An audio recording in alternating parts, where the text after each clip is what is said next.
Hello বন্ধুরা, দেখো আমি এখানটা কী করছি। এটা করছি মশলা পটল করো। মশলা পটল হতে ভাজা পটল, এটা কেকে এটা আগে করে নিয়েছি। এটা পুরো তোমাদের দেখানো হয়নি, আমি করে নিয়েছি এভাবে। এভাবে 4টে পটল করে নিয়েছি।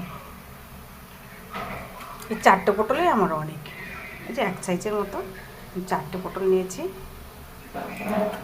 আর একটা সবজি বানাবো। এখন তো কিছু মনে করো না, আমি অত গুছালো না, তো আগুছালোই গুছিয়ে কাজ করতে আর কি।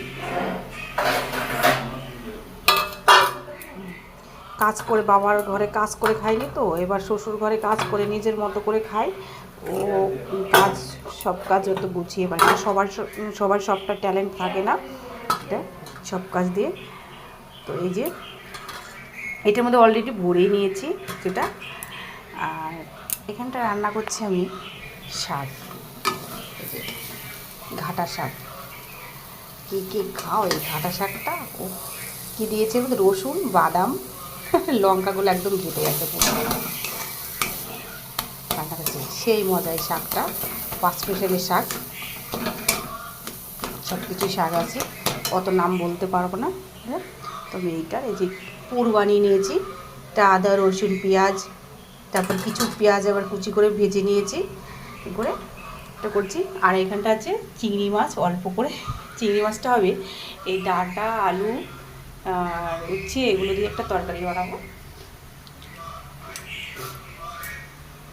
তা কেউ আবার নিন্দা করো না, এক একজনের খাবারের এক এক রকম।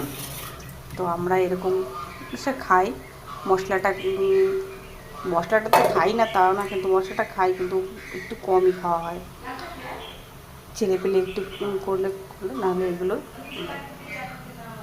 আর যে রোজ রোজ চিকেন ভালো লাগে, চিকেন ফ্রাই একদম। একদিন মাছ ছিল ফ্রিজে, তা এটা কালকে না পরশু দিন শেষ হয়ে গেছে, আর মাছ নেওয়া হয়নি।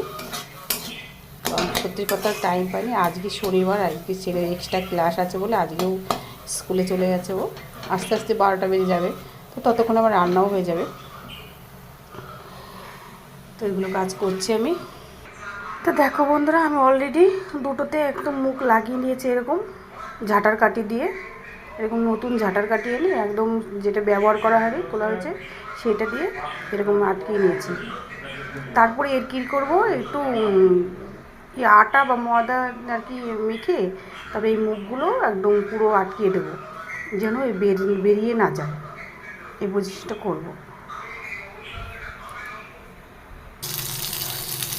এই